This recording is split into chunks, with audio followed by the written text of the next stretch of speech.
하나님의 말씀 누가복음 2장 1절로부터 20절까지 말씀입니다. 누가복음 2장 1절로부터 20절 말씀 우리 다 같이 한 목소리로 읽겠습니다. 그때에 가이사 아구스도가 영을 내려 천하로 다 호적하라 하였으니 이 호적은 구레뇨가 수리아 총독이 되었을 때 처음 한 것이라.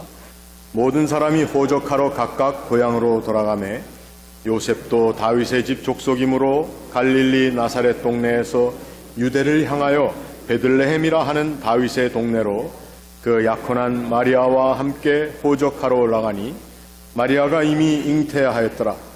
거기 있을 그때에 해산할 날이 차서 첫 아들을 강보로 싸서 구유에 누였으니 이는 여관에 있을 곳이 없음이로라.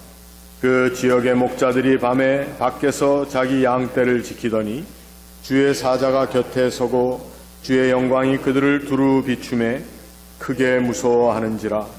천사가 이르되 무서워하지 말라. 보라, 내가 온 백성에게 미칠 큰 기쁨의 좋은 소식을 너희에게 전하노라. 오늘 다윗의 동네에 너희를 위하여 구주가 나셨으니 곧 그리스도 주시니라.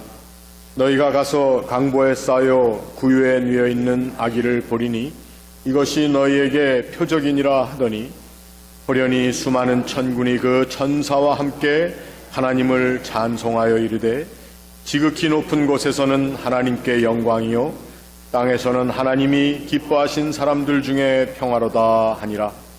천사들이 떠나 하늘로 올라가니 목자가 서로 말하되 이제 베들레헴으로 가서 주께서 우리에게 알리신 바 이 이루어진 일을 보자 하고 빨리 가서 마리아와 요셉과 구유에 누인 아기를 찾아서 보고 천사가 자기들에게 이 아기에 대하여 말한 것을 전하니 듣는 자가 다 목자들이 그들에게 말한 것들을 놀랍게 여기되 마리아는 이 모든 일을 마음에 새기어 생각하니라.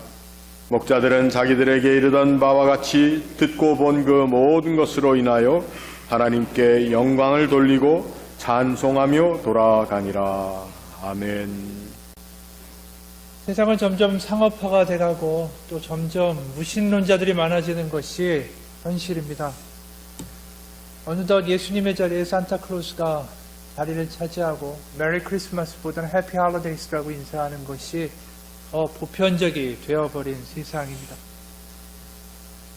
우리 믿는 사람들도 교회에서는 하나님을 믿지만 또 밖에 나가면 어느덧 그 세상의 시끄러운 소리와 세상의 여러 가지의 광고 소리들, 유혹 소리들에 빠져서 어떻게 보면 좋은 집을 원하고 좋은 차를 원하고 더 큰, 어떻게 보면 더 좋은 가방을 원하고 그런 소비주의와 어떻게 보면 자본주의에 휩싸여 버리는 것 아닌가라는 생각이 들 때가 많이 있습니다. 그런 소비주의와 상업주의에 교회들도 문득 물이 들고 어느덧 그 교회에 다닌다는 사람들도 세상 사람들과 차별이 없어지고 예배들도 자신들의 입맛에 맞는 예배를 찾아가고 자신의 귀를 더 즐겁게 해주는 말씀과 설교를 선택하고 그렇게 소비하고 그렇게 자기의 기호에 맞도록 모든 것들을 맞추어가는 그러한 세상이 된 것 같기도 합니다.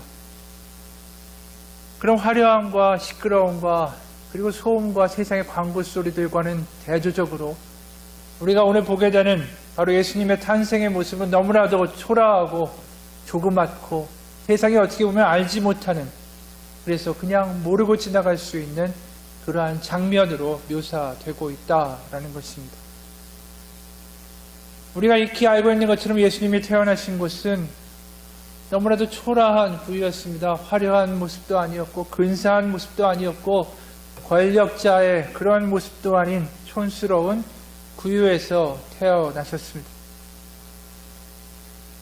첫 아들을 낳아 강보로 싸서 구유에 누였으니 이는 여관에 있을 곳이 없음이로라.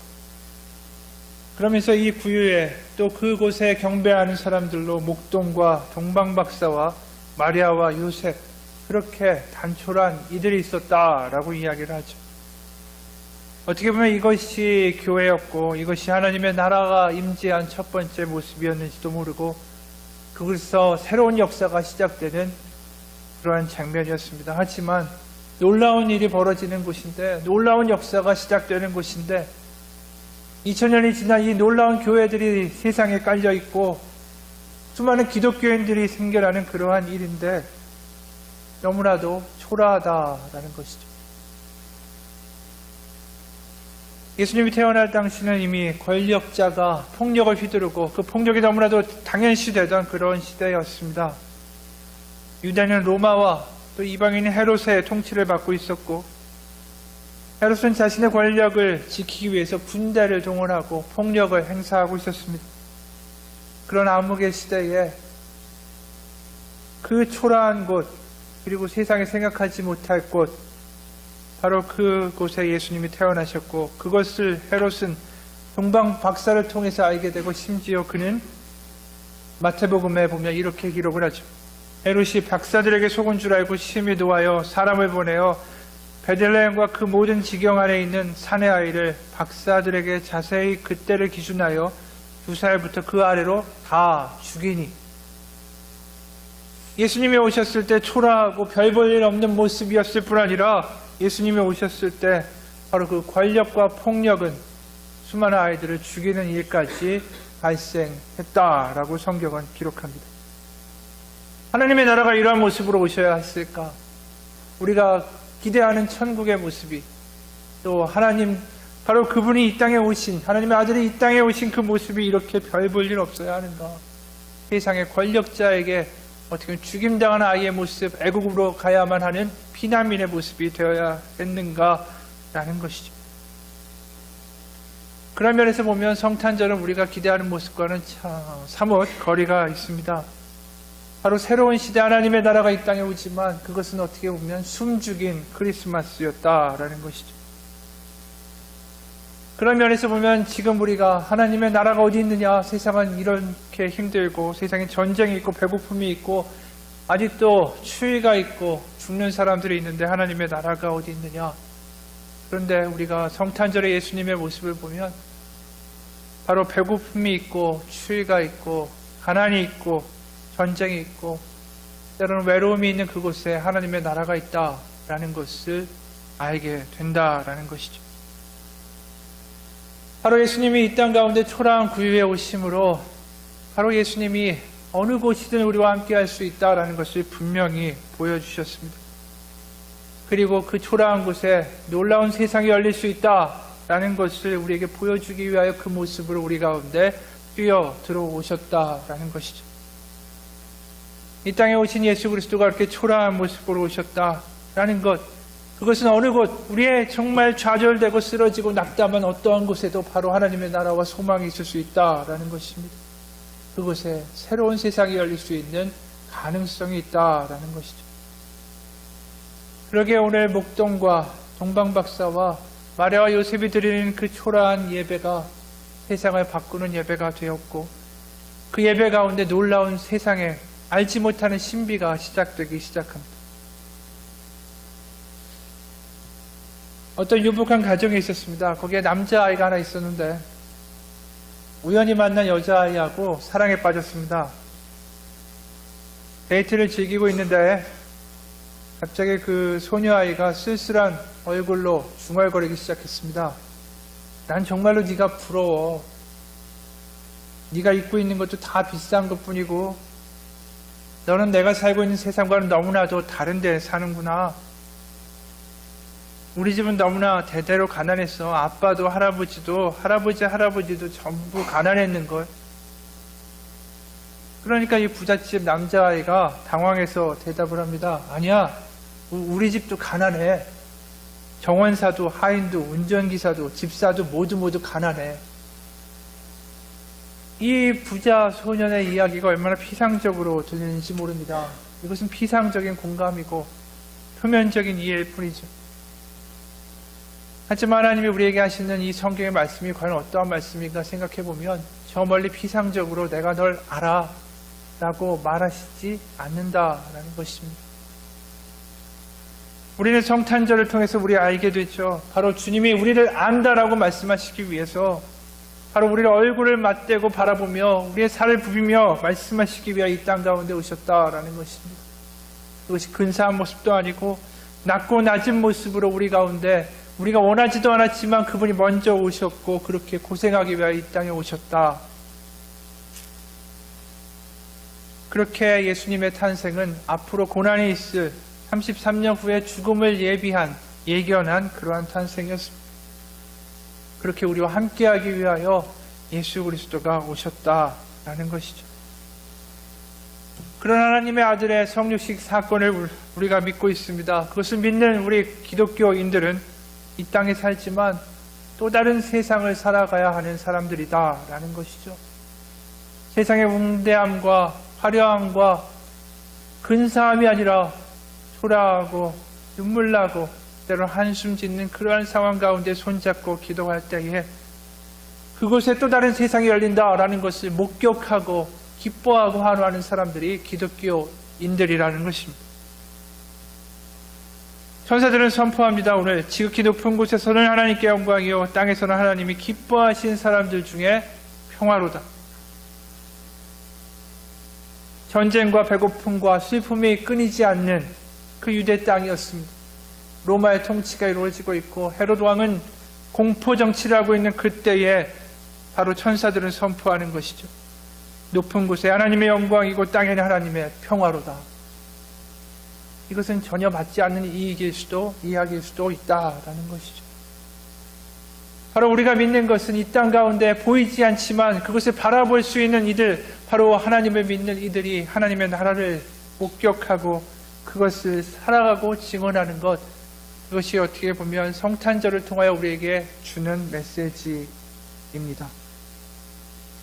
우리는 단순히 세상의 방식으로 살 수 없는 사람들이다라는 것이죠. 어느 미국 교회에서 이런 일이 있었습니다. 혼자 아이를 키우면서 너무나도 어려우니까 클럽에서 스트립 댄스를 추는 그러한 여성이 있었습니다. 그 여성이 교회의 소그룹에 참석을 했습니다. 자기가 무슨 일을 하는 것이 드러날까봐 말도 별로 하지 아니하고 걱정스러워하면서 조용히 듣고만 있었다라는 거죠. 그 소그룹에서 한 청년이 자기가 그 음란물, 포르노그래피하고 씨름을 하고 있는 자신의 이야기를 솔직하게 털어놓기 시작했습니다. 용감하게 자기의 속내를 내놓는 그 모습, 또 그리고 그 청년을 끌어안고 기도하는 소그룹 식구들, 그것을 보면서 마음이 움직이기 시작을 했습니다. 그래서 그녀가 모험을 한번 해보자라는 결심을 하죠. 그곳에서 뭔가 다른 세상을 바라보게 된 것입니다. 세상은 손가락질하는데 그곳에서 손가락질이 없고 들어주고 안아주고 기도해주는 것을 보면서 자신의 문제를 이야기하기 시작했습니다. 그 내용은 최근에 자기가 정말 교회에 오게 됐지만 먹고 살기 위해서 이 클럽을 그만둘 수가 없다라는 내용이었습니다. 그러자 소그룹 식구들이 그녀를 위해서 기도하고 그냥 들어주고 또 거기서 그치지 아니하고 사랑과 지원으로 그 여인을 감싸기 시작을 했습니다. 그러면서 믿음을 가지라 하고 지금 하는 일을 그만두고 생활비와 다른 일거리를 찾을 수 있도록 또 그것을 마련해주고 알선해 주었습니다. 그래서 그녀는 그 스트리퍼의 일을 관두었죠. 그리고 소그룹 식구들 중에 하나가 그녀가 그 리셉셔니스트로 일을 할 수 있도록 알아보아 주었습니다. 예전보다 수입은 줄어들었죠. 그 대신에 소그룹이라는 가정이 생겼습니다. 그러면서 자기 스스로가 정말 내가 하나님의 교회다라는 자신감 속에서 자기와 같은 처지에 빠진 그러한 여인들을 돕고 그들의 자활을 돕는 일을 하게 되었다라는 것이죠. 하나님이 오신 것이 어떠한 모습일까? 세상에 소외되고 약한 모습이지만 세상에서 손가락질 당하고 있는 모습이지만 그곳에 주님이 오셨다는 것입니다. 우리가 보기엔 별 볼 일 없는 사람들이고 우리가 볼 때는 별 볼 일 없는 죄인들이고 우리가 볼 때는 그냥 하고 지나갈 사람들이지만 그곳에서 다른 세상이 시작되고 있었습니다. 그것이 우리 현실에서 일어난 일이고 그것이 바로 성탄절에 일어났던 일이다라는 것이죠. 바로 그곳에서 복음은 조그마한 소리로 들려옵니다. 세상엔 수많은 광고 소리와 내가 잘났다, 내가 더 뛰어나다, 내가 이렇게 성공했다라는 이야기를 하기에 바쁜데 정말 소리 없이 초라하게 그렇게 구유의 아기 예수님이 탄생하셨습니다. 세상을 뒤집어 놓을 놀라운 역사가 그렇게 미약한 아기 예수의 울음소리로 시작되었습니다. 그리고 그 당시에 비천하고 믿을 수 없고 그리고 더러운 그래서 괄시받는 목자들 바로 그들이 예수님의 탄생을 찬양하고 전달하여 준 메신저였다라는 거죠. 그들이 이렇게 고백하죠. 지극히 높은 곳에 하나님께 영광이요 땅에서는 하나님의 기뻐하신 사람들 중에 평화로다 라고 들었다라고 말이죠. 바로 세상이 잘 알지 못하고 세상의 이야기에 휩쓸려 가다 보면 들을 수 없는 너무나도 조그만 소리였습니다. 어느 날 인디언 보호구역에 살던 인디언 원주민이 도시에 사는 자신의 백인 친구를 찾아갔습니다. 온갖 차량 소음이 있고 바쁘게 오고 가는 사람들의 그 사람들 속에서 이 원주민 인디언이 너무나도 허둥거리면서 자신의 정신이 정말 쏙 빠져버렸습니다. 그때 인디언이 걸음을 멈추고 자기 그 백인 친구의 어깨를 가볍게 두드리면서 속삭였습니다. 잠시 멈춰봐. 자네 저 소리가 들리는가? 백인 친구는 인디언 친구를 돌아보면서 빙그레 웃으면서 말했습니다. 내게는 달리는 자동차와 버스의 경적 소리와 사람들의 발소리밖에는 들리지 않네. 그래 무슨 소리가 들린다고 그러나? 그랬더니 인디언 친구가 이렇게 말을 합니다. 이 근처에서 분명히 어딘가 귀뚜라미 소리가 들렸네.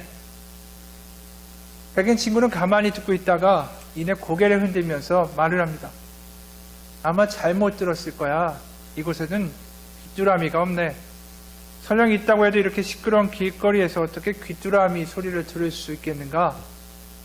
아직도 귀뚜라미 소리가 들리는가? 이 친구가 말하죠. 그렇다네. 바로 이 근처에 한 마리가 울고 있네. 인디언 친구는 몇 발자국 걸어가더니 담쟁이 덩굴이 무성한 집 앞에 멈추었습니다. 그리고 덩굴을 헤집자 귀뚜라미가 목청껏 울고 있었습니다. 그때서야 백인 친구도 귀뚜라미의 소리를 들었습니다. 다시 걷기 시작했을 때 백인 친구가 인디언 친구에게 물었습니다. 자네가 귀뚜라미 소리를 잘 듣는 건 당연하네. 자네들 인디언은 우리 백인들보다 귀가 훨씬 밝을 테니까. 이 인디언 친구가 빙그레 웃더니 고개를 저으면서 말합니다. 난 자네 말에 동의할 수가 없네. 인디언이 백인보다 귀가 더 밝은 것이 아니라네. 내가 이 사실을 증명해 보일 테니까 잘 보게나. 그는 호주머니에서 50센트 동전을 꺼내서 공중으로 던졌습니다. 동전이 아스팔트에 떨어지면서 탱그랭하고 소리를 내자 지나가던 사람들이 돌아보았습니다. 이 인디언 원주민은 동전을 호주머니에 넣으면서 백인 친구에게 말합니다. 어떤가 친구, 자네도 50센트 동전 소리가 귀뚜라미 소리보다 크지 않다는 걸 알았을 테지. 그런데도 백인들은 그 소리를 듣고 돌아보았다네. 반면에 귀뚜라미 소리를 들은 사람은 나밖에 없었네. 이유는 인디언이 백인보다 귀가 밝아서가 아니라 사람은 자신이 관심을 갖는 쪽으로 잘 알아듣기 마련이라네.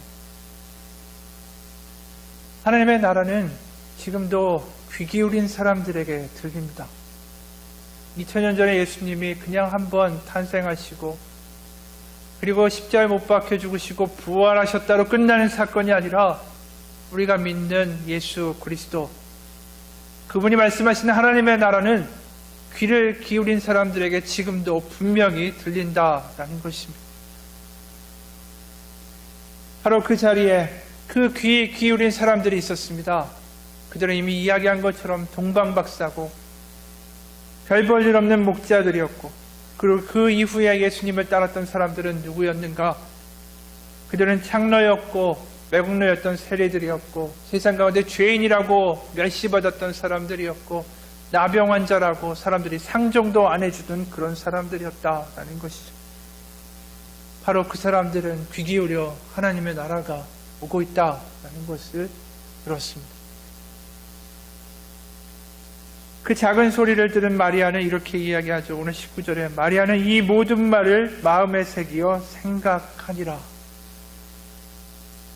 바로 그 조그마한 아이가 탄생하고 그 아이의 울음소리, 그것이 세상을 바꿀 울음소리다.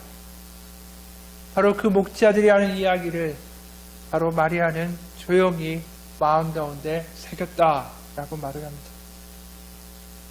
예수님의 탄생의 모습은 그렇게 웅장한 왕도, 엄청난 부와 권력을 가진 것도 아닙니다. 연약한 아이의 모습으로 세상에는 들리지도 않는 조그만 아이의 그런 미세한 소리로 이 땅에 오셨습니다. 바로 그러한 소리를 우리가 듣기 원합니다. 어떤 분이 이런 이야기를 자기의 수기로 기록한 것을 본 적이 있습니다. 크리스마스가 또 돌아오고 텔레비전에서는 크리스마스에 맞는 프로그램들을 방영하고 있었다. 그리고 바로 나 이제 한 늙은이가 텔레비전 앞에서 또 하루의 저녁 시간을 보내고 있었다. 하나님 왜 저를 빨리 본향으로 어서 데려가시지 않습니까? 저 이제 살 만큼 살았고 하나님께나 다른 사람들에게 이제는 더 좋을 게 없는 사람이라고 여겨집니다. 93년이라는 이 땅의 삶은 너무나도 긴 시간이었습니다. 아내가 살았을 때는 달랐다. 하지만 아내가 세상을 떠난 지도 벌써 7년이 지났고 이제는 거동하기도 힘이 든다. 올해는 다락방에서 크리스마스 트리를 꺼내는 것도 그 일조차 너무나도 힘겹고 귀찮았다. 나 혼자뿐인데 이건 못하러 이렇게 하겠나. 두 아들이 모두 함께 살자고 하지만 난 이렇게 혼자 사는 게 좋다. 아무리 작은 집이라고 해도 집 하나 건사하기는 그러나 점점 힘들어졌다. 지붕이 새고 벽도 문제가 생기고 하나님, 저는 이 집을 더 이상 혼자 관리할 수가 없습니다. 그렇다고 다른 곳으로 가는 것도 원치 않는다는 것을 주님 아십니다. 잠시 머무는 나그네 길 이곳에서 저를 데려가 주십시오. 어느덧 텔레비전 화면에는 시내에 있는 구세군의 구호소 장면이 비치고 있었다. 크리스마스에 집 없는 사람들, 바로 그 시리즈로 취재한 취재물이었다. 오랜 밤 이곳에 200여 명의 여인들이 일자리도 희망도 없이 잠들어 있습니다. 아나운서의 말에 참 불쌍하다라는 생각이 들었다. 그렇지만 생각뿐이지 내가 쓸 돈도 충분하지 않은 마당에 기부금을 내는 것은 어려운 일이었다. 10시쯤 불을 끄고 침대에 잠이 들려고 했지만 잠은 오지 않고 자꾸만 구호소에 여인들이 떠올랐다. 여인들은 도움이 필요했다. 바로 나처럼 말이다. 그래서 나는 침대에 일어났고 도움이 필요한 두 사람이 서로의 필요를 함께 합한다면 어떨까? 우리 집에 들어와 살 곳을 얻는 대신에 집안을 관리해주면. 다음날 아침에 나는 구호소에 전화를 했고 구호소 소장에게서 연락이 왔다. 결혼한 부부는 어떠십니까? 글쎄요, 방이 너무 작아서요. 내 대답에 소장이 말을 이었다. 방 크기가 문제라면 확신컨대 문만 달려 있으면 지금 이 부부에게는 궁전처럼 보일 것입니다. 소장은 잠시 말을 멈추고 내게 생각할 시간을 주었다. 그 부부는 둘 다 직장을 잃었고 집세를 낼 수가 없어서 집에서 쫓겨나 밤에는 구호소에서 자고 낮에는 직장을 다니는 처지라고 말을 했다. 보내주십시오. 어디 한번 노력해봅시다. 그들은 처음에 약간 수줍어했지만 일주일도 되지 않아 우리는 오랜 친구처럼 서로 이런저런 이야기를 나누는 사이가 되었다. 누군가가 집안일을 하고 식사 준비에 정원일까지 도와주니까 얼마나 좋든지. 그런데 이 부부가 들어온 지 석 달쯤 된 어느 날 부인이 내게 할 말이 있다고 했다. 어떻게 말씀드려야 할지 처음부터 말씀드려야 했지만 그러면 받아주시지 않을 것 같아서요. 하지만 더 이상 미룰 수는 없어요. 제가 아기를 가졌어요. 아, 그 말이었구나. 글쎄요, 난 새 사람이라고는 생각한 적이 없어요. 하지만 당신들을 다시 거리에 내보낼 수는 없죠. 더구나 아이가 태어날 텐데 나는 그렇게 그녀를 안심시켰다. 침착한 목소리를 유지하려고 했었지만 그러나 마음속에서는 소리치고 있었다. 아기라고? 아기를 대체 어디서 키우지? 내 마음이라도 읽고 있는 것처럼 그 여인이 말을 했다. 우리 방에 조그만 아기 침대 하나는 끼워 넣을 수 있을 것 같아요. 그리고 할아버지께 방해되지 않도록 조용히 기르겠습니다. 나는 고개를 끄덕일 수밖에 없었다. 몇 달이 지나갔다. 사브리나는 그 이름의 빨간 머리 아이가 태어났고 그들은 아기가 내게 방해되지 않도록 애를 썼다. 세월이 얼마나 빨리 흐르는지 아기가 태어난 지 3개월이 되고 5개월이 되고 다시 크리스마스가 거의 가까워졌다. 어느 날 저녁 나는 거실에 앉아 누가복음 2장을 읽고 있었다. 맏아들을 낳아 강보로 싸서 구유에 두었으니 이는 여관에 있을 곳이 없음이로라. 아기 예수님이 머물 곳이 없다는 것이 하나님의 마음을 슬프게 했을 것이라고 생각하니까 비록 내가 불편하긴 했지만 그들에게 방을 내어주긴 아주 잘했다라는 생각이 들었다. 그러나 이 말씀이 말하려는 핵심에 이르자 정작 하나님께서 원하셨다는 것은 여관방이 아니라 사람들이 그 마음을 열어 하나님의 아들을 맞이하는 것이었구나 라는 깨달음이 왔다. 겨울바람이 창문을 내리치고 있었다. 나는 일어나서 아기를 위해 난로불을 지폈다. 소파를 벽으로 밀어놓으면 여기에 아기가 놀 공간이 생기겠구나. 이제부터 한참 자란 아기를 침실에만 갇혀있게 할 순 없지. 나는 그들을 불러 말했다. 집에 아기도 있는데 크리스마스 트리 하나는 있어야지. 우리도 그 생각을 했습니다만 트리가 너무 비싸서요. 다락방 상자 속에 트리 하나가 있는데 세워놓으면 아기가 좋아할 거야. 그러자 그들이 다락방 계단을 뛰어 올라가 커다란 상자를 내려놓고 함께 트리를 만드니 너무나도 재미있었다. 색색의 조명등이 켜지고 은빛 발레리나가 돌아가는 트리를 보자 그들은 탄석을 질렀다. 그때 아기가 배고파 우는 소리가 들렸다. 우유병을 태우는 동안 아기를 내게 맡기라고 손을 뻗자 아기 엄마는 놀라는 듯 하더니 곧 기뻐했다. 처음 아기와 눈을 맞추니 왠지 어색하고 아기가 울까봐 걱정됐다. 그러나 그 순간 아기가 활짝 웃으며 통통한 손을 들어 내 뺨으로 가져왔다.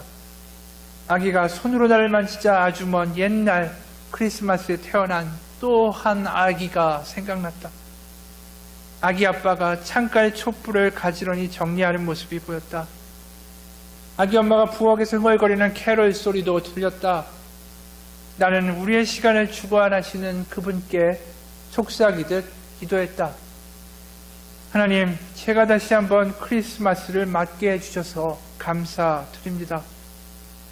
제가 투정을 부리고 안달했음에도 저를 이 세상에 남아있게 하심에 감사드립니다. 하나님의 나라가 어떤 곳인지 이 늙은이에게 일깨워 주시는 데는 이렇게 아기가 필요했나 봅니다.